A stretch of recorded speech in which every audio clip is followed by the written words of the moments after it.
Hello everyone and welcome to another exciting episode of Dev Metric Gamers, a channel where we actually talk about games, rate them, and games aren't the only thing we talk about. We also rate movies, TV shows, comics, animes, and even manga. So today, I'm gonna go ahead and yes, I'm walking to work right now, so deal with it. Just deal with it. Anyways, okay, so our our game today that we're gonna actually review is something actually pretty big, Resident Evil 4. Now, the Resident Evil, first, before I get into Resident Evil 4, you must know one thing. Resident Evil 4 does not have fucking zombies in it. I can't stress that enough. A lot of people are like, hey, there's zombies in this game. No, they're not fucking zombies. They're just they're infected humans that are infected by a parasitic organism. Damn, my grammar. Anyways, so on that note, Resident Evil 4 is about. Oh, if you don't want spoilers, you might want to stop the video right now. I'll give you a few seconds for that. That's enough time. Alright, so Resident Evil 4 is a game that takes place in Europe, I believe. I'm just gonna say it's Europe. Who the hell cares where it really is? It's about the gameplay, isn't it? Anyways, it's a game that actually takes place in Europe, and it's centered around a village somewhere in... Shit, I don't think it's Europe. No, it is. Okay. Anyways, it's centered around a village and a character named Leon Scott Kennedy. Leon Scott Kennedy was also featured in Resident Evil and Resident Evil 2 game. He's actually one of the main protagonists in it. As a result, because of popular demand, I guess, Leon is now the main character in Resident Evil 4. He's back from his training as a government agent. Okay, so Leon Scott Kennedy has to actually rescue the president's daughter from a secret organization called the Los Illuminados, who are run by Adam Sandler. Sadly enough, the president's daughter is fucking annoying. I'm like, you can't get more annoying than yelling Leon help every 5 minutes. And like, you should at least be able to throw a punch or kick or something, even if you're privileged. Okay, so back to what I was saying. Leon basically has to save the president's daughter, and that leads him to actually discovering that the Los Illuminados are actually infected by a parasitic organism known as the Las Plagas. The Las Plagas is an ancient parasitic organism that was mined out by the villagers. As a result, the organism, yes, it killed all the kids and kept the adults alive. Plus, they don't want you to shoot kids in games. That's just bad advertising.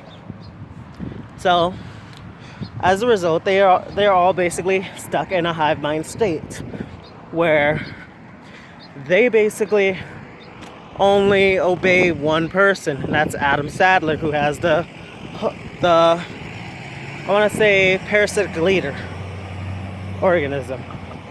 He has the alpha organism in him.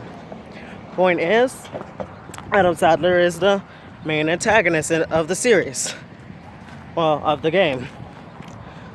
Adam Sandler is also after something. He wants to actually use the president's daughter to not only infect the president to control the United States, but I'm getting a sense he wants to rule the world as well. That's Adam Sandler for you guys. Another thing is that even though Leon has to save the president's daughter, you can also play as the president's daughter for a few seconds or minutes, depending on how long you want to be an annoying I guess, an annoying young adult. I could barely even stand it myself. I mean, like, I'm pretty sure I shot her a few times. Just because I didn't like her. And that was mainly because she just yelled, "Leon, help," all the time. In the most annoying voice possible. Yes, I'm not letting that go. Deal with it. Anyways, going back to the game. So Leon has to actually uncover the mysteries of the village and find out why the citizens of the village are attacking. Ultimately discovering the Los Illuminados and the Las Plagas. Now, these villagers are not zombies because they're not dead. I mean, technically they're the textbook definition of a zombie, you know, being controlled and everything. But other than that, they're not zombies at one sec. Other than that, they're not zombies at all, really. Anyways, the game itself is pretty good. From the ammo upgrades that wasn't really seen before, to the gun upgrades, to the whole incendiary flaming grenades. It really has had the highest rating of a Resident Evil game, yes, but there are some flaws. For example, one of them is being the most annoying girl in the world. That is a huge flaw. Fix it. Come on. I mean, like, what are you guys doing? Is Umbrella holding your leg and just saying, "Let's make the most annoying girl in the world scream, 'Leon, help!'" But other than that, the game actually has pretty decent gameplay. It's both interactive and requires you to actually solve a few puzzles, but doesn't rely on the puzzles. It was also the first Resident Evil game to actually put the camera behind the character instead of the forward overviewing camera. So it's the first Resident Evil game to ever do that, as far as I'm aware of. So, as a result, I'm gonna give Resident Evil 4 let's see, I'm gonna give it an 8 out of 10. Sorry. So you get basically 8 screaming Ashley grams out of 10. Anyways, if you like this video, please like and subscribe. Or leave a comment, something, you know. And we'll see you next time. Also, still looking for help with these videos. Please leave a comment if you want to help.